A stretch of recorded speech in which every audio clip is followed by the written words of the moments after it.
Hello বন্ধুরা, তোমরা কেমন আছো? আশা করি তোমরা সবাই খুব খুব ভালো আছো। নতুন বছরে সবাই অনেক অনেক ভালোবাসা ও শুভেচ্ছা। তো তোমাদের তো বলেছিলাম আমি বোনের বাড়িতে এসেছিলাম ছেলেকে নিতে। তো ভেবেছিলাম ছেলেকে নিয়ে আজকে বাড়ি চলে যাব, কেন তোমরা দেখে বুঝতেই পারছো আমার সেই একই ড্রেস আর কি পরা আছে। তো ছেলেকে নিয়ে বাড়ি চলে যাব, রেডি হয়েছি আমরা। তো বোনে জামাই খুব করে ধরেছে আজকে বছরের প্রথম দিন তোরা বাড়ি চলে যাবি, তোরা থাকলে আমি একটু ঘুরতে যেতে পারতাম। তো যাই হোক, এখন ওদের সঙ্গে একটু ঘুরতে বেরোবো। কি বলবো বলো, এখন আসি না, অনেক বছর পরেই এসছি। এখন খুব করে বলছে ওরা, না রাগারাগি করবে, ঘর না গেলেই নয়। তো যার জন্য যাচ্ছি। এখন কোথায় নিয়ে যাবে সেটা অবশ্যই জানি না। তো যেই টোটোওয়ালার আসার কথা ছিল সেই টোটোওয়ালা আসতে পারেনি, কারণ আমার গাড়িটা খারাপ হয়ে গেছে। তো যার জন্য আমরা হাঁটতে হাঁটতে রোডের দিকেই আসলাম। তো দেখি এখন এখানে কিছু করে যাই, কেননা বেলা এখন 12টা বেজে গেছে। তো আমি এখন থেকেই ভিডিওটা শুরু করছি। তো তোমরা দেখতে থাকো, সাথে থাকো। চলো, এই দেখো সবাই রোদের মধ্যে বসে আছে। দেখো তোমাদের দাদা ভাই, বোনের জামাই, বোনের ছেলে, আমার 2 ছেলে সবাই বসে আছে। তো দেখো আমাদের টোটো গাড়ি চলে এসেছে, আমরা এখন টোটোতে করে যাচ্ছি। দেখো সবাই টোটোতে উঠে বসে পড়েছে। তো টোটোতে করে যাচ্ছি, খুব মজা লাগছিলো যেতে যেতে। বোনকে একটা কথাই জিজ্ঞাসা করলাম, কোথায় নিয়ে যাচ্ছিস ঘোরাতে? বোন তো বলছে না, বলবো না, গেলেই দেখতে পারবি। তো ওয়াও, দেখো কি সুন্দর সর্ষের জমি। তো যাই হোক, বোনকে অনেক জিজ্ঞাসা করার পরে বোন বলছে একটা মন্দিরে নিয়ে যাচ্ছি। শুনে তো খুব ভালো লাগলো মনটা, যে বছরের প্রথম দিনটা একটা মন্দিরে যাব ঘুরতে। আনন্দেই যাচ্ছি গল্প করতে করতে। তো দেখো আর কি, আমরা একটা ব্রিজের ওপর দিয়ে যাচ্ছি। ব্রিজের দুপাশটা এত সুন্দর লাগছে, কি বলবো তোমাদের। ভাবছিলাম ভিডিও করব, তো সময়টা তেমন ছিল না, কারণ অনেকটা বেলা হয়ে গেছিলো। যার জন্য টোটো দাদাকে বললাম, দাদা একটু গাড়িটা দাঁড়া করাবেন, কেননা টোটো গাড়িতে বসে আর কি ক্যামেরাটা করাটা ভালো লাগছিল না। তো টোটো দাদাটা খুবই ভালো, সে গাড়িটা দাঁড় করিয়েছে ব্রিজে আর কি মাঝখানটাতে যাবার পরে।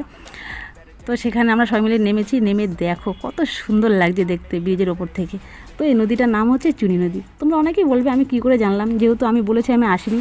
হ্যাঁ, এটা আমার বোন বলেছে, তাই আমি জেনে তোমাদেরকে বললাম। তো দেখো কত সুন্দর।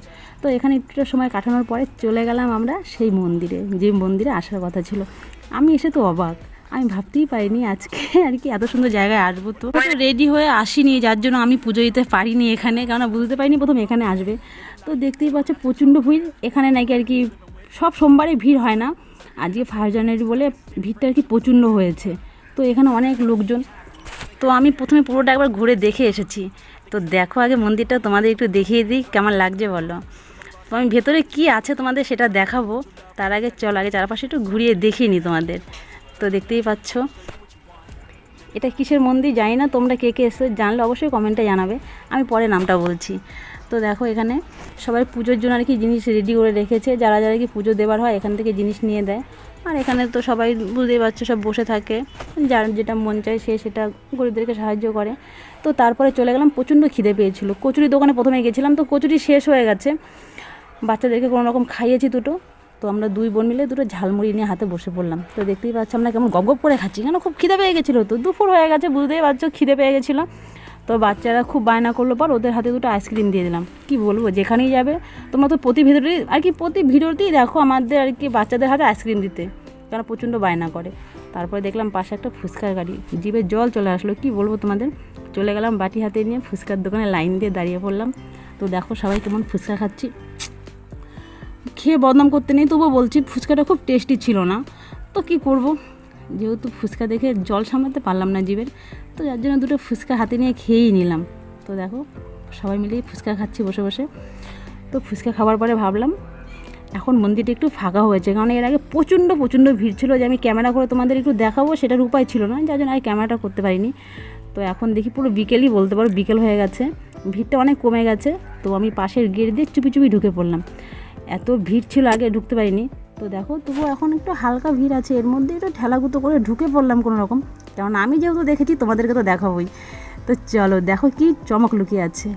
তো দেখো ওয়াও, কি সুন্দর একটা বাবার মন্দির। তো দেখতেই পাচ্ছ আমি দেখে তো প্রথমে এসে চমকে গেছি আর কি, কারণ আমি ভাবতে পারিনি কোনোদিনও যে এমন জায়গায় আমি কোনোদিন আসতে পারবো। তো আসতে পেরেছি, বাবার অনেক দয়া ছিল, কৃপা ছিল, যার জন্য আমি এখানে আসতে পেরেছি আজকে। তো ভাবলাম তোমাদের মন্দিরের ওপরটাও একটু ঘুরিয়ে দেখিয়ে দিই। তো এটা হচ্ছে আমাদের এশিয়া মহাদেশের মধ্যে দ্বিতীয় বৃহত্তম শিবলিঙ্গ। তো তোমরা কে কে এসেছো একটু কমেন্টে জানাবে। তো দেখো এখানে আর কি এতটাই উঁচু আর বড় বলতে পারো ঠাকুরটা, যার জন্য এখানে সিঁড়ি করা আছে। সবাই সিঁড়ির ওপর দিয়ে উঠে বাবার মাথায় জল ঢালে। তো দেখো প্রত্যেকেই জল ঢালছে লাইন দিয়ে, আর পাশে অনেক দাদা ভাইরা বোনরা অনেকেই সবাই মিলে ক্যামেরা করছে, ছবি করছে। তাই যাই হোক, তোমাদের তো পুরোটা ঘুরিয়ে দেখিয়ে দিলাম। আমি তো দেখে খুবই মজা পেয়েছি, কারণ আমার ইচ্ছা আছে আমি আবার আসবো। এখানে শুনেছি মাঘী পূর্ণিমাতে মেলা হয়। তো চলে গেলাম চুপি চুপি করে আরেকটা পাশের মন্দিরে। তো সেখানে দেখি কি চমক লুকিয়ে আছে তোমাদের জন্য। তো সেখানে এসে দেখি সেখানেও একটা বাবার মন্দির। তো ওখানে জল ঢালার পরে সবাই এখানে এসেও জল ঢেলে যায় বাবার মন্দিরে। তো দেখতেই পাচ্ছ এখানে একটু বলতে পারো ফাঁকা ফাঁকাই, কারণ ওই মন্দিরটাতেই বেশি ভিড় হয়। ওখান থেকে জল ঢালার পরে এখানে জল ঢেলে তো চলে যায় সবাই, যার জন্য এখানে ভিড়টা একটু কম হয়। তো যাই হোক, তোমাদের এখানে একটু হালকা করে দেখিয়ে দিলাম আমি। তো এখানে দেখানোর পরে আমি কিন্তু চুপি চুপি চলে গেছিলাম আরেকটা পাশের মন্দিরে, কারণ এখানে তিনটে মন্দির আছে। তো ওই মন্দিরে গিয়ে তো ভীষণ একটা কাণ্ড, কি বলবো তোমাদের। ওই মন্দিরে যাওয়ার পরে আমি বুঝতে পারিনি যে এটা হবে। দেখো এখানে এসেছি চুপি চুপি, এখানেও ক্যামেরা করছিলাম। তো এখানে তো ক্যামেরা করা একদমই বারণ। তো ক্যামেরা করতে করতে যাওয়ার সময় দেখি এখানে একটা পুরোহিত আমাকে ধরে ফেলেছে। সে বলছে ভিডিওটা এখন এডিট করতে হবে। তো এখানে ঠাকুরটা আমি তোমাদের তেমনভাবে ভালো দেখাতে পারলাম না। তো এটা একটা রাম সীতা মন্দির। তো দেখো এত গল্প করতে করতে তোমাদের ভুলেই গেছি যে আমি কোথায় এসেছি। আমি এসেছি শিবনিবাস। তো তার মধ্যে দেখো কি খাচ্ছি বলো তো, মুখে পান গুজে আছি, বুড়ো মানুষের মতন পান খাচ্ছি। আমার পান খেতে খুব ভালো লাগে। তো যাই হোক, তোমাদের তো বললাম আমি এসেছি শিবনিবাস। তো দেখো আমি আর কি শিব ঠাকুরের মন্দির এত দেখেছি, ঘুরেছি, যেমন ধরো তারকেশ্বর, জামালপুর, আরও অনেক জায়গায় গেছি। তো এত বড় মন্দির বলো আমি কোথাও দেখিনি। আমি জানতামই না যে আমাদের পশ্চিমবাংলার মধ্যে এরকম বড় একটা শিব মন্দির আছে। এটা হয়তো তেমনভাবে প্রচারে আসেনি। যার পথে তো আবার সেই ব্রিজের ওপর দিয়েই যাচ্ছি, বুঝতেই পারছো আমার কেমন লাগছিলো, কারণ ভিডিও করতে পারিনি। তো যাই হোক, আজকের মতন ভিডিওটা এখানেই শেষ করছি। নতুন বছর তোমাদের খুব খুব ভালো কাটুক, আর আমাকে একটু প্লিজ সাপোর্ট করো, আমার পাশে থেকো। Tata, bye bye.